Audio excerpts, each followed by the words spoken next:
So, because you're a feminist, do you think that you're immune to having internalized misogyny? No. Hi, I'm UDA. I'm part of the Burb and Bougie team, and I'm here to talk about women and pop culture in TV and film. So, about a week and a half ago, I did a video on Miranda and Steve from Smegs in the City, and it's called Beware of the Homosexual. But before that, like almost a month ago, I did the first part of the series, and then I was kind of adding on to it, like how I do my other series.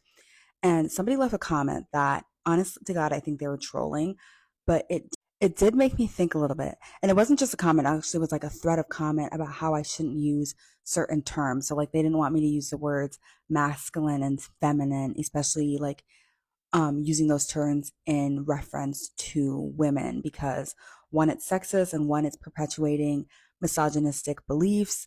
And I had already kind of explained why I was using those terms in that series, and I was only using it because I was trying to show how like we're indoctrinated and like what people perceive to be masculine and feminine, and not exactly that I perceive Miranda to be masculine and feminine. But they just like kept going on, and they were like fighting with another person in the comments. And then I replied to them like, hey, what terms do you think I should use? And they never replied. I also posted it on Reddit. So about like, when this video comes out, it should be about like 12 days old post on Reddit. And I'm Pop Culture Fangirl over there. So you can go check me out. So if you want to know everything they said, and I screenshotted all of it, I screenshotted my reply as well and the other person's reply. I posted it on Reddit to kind of open up the discussion and the conversation of like, when we're talking about certain things, is it ever appropriate to use language that has been used against us? And I personally think that it is. I just think that we haven't progressed far enough to not use certain kind of language. And also, when we're thinking of language, we can't always speak. Like, I know sometimes I speak very, I don't want to say like well, but I speak in a way that sometimes can be hard for other people to understand, especially if you have a learning disability, if you're neurodivergent. And so I want to make sure that we're including everybody when we're talking about these conversations. We're not just including cis, able-bodied women when we're doing these videos, because that's never what it's about. It's about all women. This is supposed to be a safe space, a safe community. We can't have that if the message isn't being reached to all women. That trolling comment did help me brainstorm, and that's how I thought of this video today. So I want to talk about our blind spots in feminism, specifically internalized misogyny. I think when a lot of people progress in their like feminism journey, they're always like, they're going to reach this one point where they're like not going to have to unlearn anything. They're not going to have to deconstruct patriarchy. And I personally think that's just not true. I think all of us have, because of the way that we are indoctrinated, the way that society runs, it's a constant battle. We are constantly working to unlearn these things. And so just because you are a feminist, sorry, just because you are a feminist doesn't make you exempt from having internalized misogyny. Even me, like the first video I made on this account talking about Carrie Bradshaw, there was lots of things that I said in there that were kind of like a little bit misogynistic, and I was being super judgy. And to me, I didn't think of it like that, because when I usually talk about Smegs in the City with my friends, we're all laughing and haha kikiing. And so I didn't know how to pander it to an audience of where it's like, don't come from a place of where you're judging and saying you would never do that, knowing that other women have experiences and that other women are doing it. It doesn't make you better than them just because you would never do that. I use women in TV and film. So here we go. We're talking about my favorite show, Grey's Anatomy. And we have the character up here, Joe Wilson. This is the time for the trigger warning. What I'm about to talk about has a lot of references to, not even just references, but DV, gaslighting. So if you're triggered by any of that stuff, I really do apologize. And I think that you should click off the video now. If you don't want to, you want to continue watching, that is fine too. And I got to do my background thing because it's about the whole picture, not just one tiny slither. So I have to add in everything that we know about Joe and everything that leads to this moment. Jo Wilson was a character that was introduced in the series' ninth season. She came in as an intern, and I think she was made to be Alex Kareb's main love interest from then on. We learned that she was dropped off at an orphanage when she was a day old, and then we later learned that she was like bounced around in the foster system as well. And when she goes into high school, she doesn't want to be in the foster system anymore. So she begins to live in her car up until senior year, and then she graduates. So in season 14, she's getting to know this guy. Her friends call him Chess Peckwell. This is before she starts dating Alex, and she tells Alex is the only person at the hospital that knows that she lived in the car when she was in high school. And so he finds the guy, Chess Peckwell, he finds out that she was living in her car in high school. I don't know why it was relevant to him, but he finds out and he gets super upset with her, and he calls her a liar, says that she's not who she claimed to be. And as he's like kind of confronting her, he grabs her arm, and she gets really scared by that, and she starts like punching him, beating him up, and like violently hurts him. She beats this guy so badly that he suffers from a brain bleed. We don't learn until later on that she had an abusive husband. She's still married to him. They're estranged, though. She ran away from him. She has an abusive husband. And so we can take that to be the PTSD from that situation, is why she attacked the other man so badly. So this is Alex. He's played by Alex Karev. He's played by Justin Chambers. He used to be a model in the 90s, and then he started into acting in the early 2000s. He was in Cold Case before Grey's Anatomy. I'm sorry. I'm going into my whole like pop culture brain. Like I have like all these facts in my brain that like will randomly pop out. And I'm like, okay, stick to the topic. Like Camilla Luddington that plays Jo. She also voices Laura Croft in a few video games. So before this incident with Chess Packwell, and even a little bit afterwards, nobody knows that Jo is still married and that her birth name is not Jo. It's actually Brooke. One night, Alex asked Jo why she doesn't want to marry him or why she can't marry him. And she's drunk at the time, and she says, "It's not that I don't want to marry you, it's that I'm already married." After Jo tells this to Alex and talks about her abusive, estranged husband, he goes and hunts him down at a medical conference. And I think that this is the main reason why like her ex-husband was able to contact her again. So then I forget to mention that Alex has a physical altercation with Joe's husband at the conference. He punches him and he threatens him. And I think this interaction is the reason that he's able to find Joe, and he later comes to the hospital. So this is the husband, sorry, over here. This is the husband, Paul Stradler, and then this is his new fiance, Jenny, and they're played by Bethany Joe Lenz and Matthew Morrison. Where are my One Tree Hill fans at? And then for my Gen Z people, my Glee fans. Okay, so Paul, Joe's husband, comes to the hospital and he stops her dead in her tracks, and he's like, "Brooke, it's good to see you got the help that you needed. This is my new fiance." And he basically is like gaslighting her. And I want to stop and do a pause right here. So if you've noticed, I try not to use therapy speak very often. I feel like people, especially on this app, misuse therapy speak a lot of the times, and they will use the words abusive, gaslight, you name it. They're always using these words, and they've come like just kind of like pop-up terms instead of being used for their actual meaning. So when I use gaslight, he actually is gaslighting her. The term gaslight is actually from this like 1930s movie where this man would, anytime he would leave the house, he would manipulate the gas lights in the house, and he would turn them either super dim or super high. And anytime his wife would confront him about them, he would lie and say that he never did that. So then that she was just, he would tell her that she was crazy. And then it came to other things that he would do as well, where he would make her doubt her own thoughts. And the thing about this, it doesn't just happen once. Like manipulation can be like a one-time occurrence thing or a couple of times of occurrence. It is a series of patterns that's happening over the same time about the same topic. Like, follow, and share. I'm going to be posting part 2 in about 10 minutes. This is the continuation to my video where I'm using Jo Wilson and her abusive, estranged husband to talk about internalized misogyny. We left off with me talking about the term gaslight and talking about how I don't like to misuse therapy speak or overuse it. because one, I'm not a therapist, I'm not a psychologist.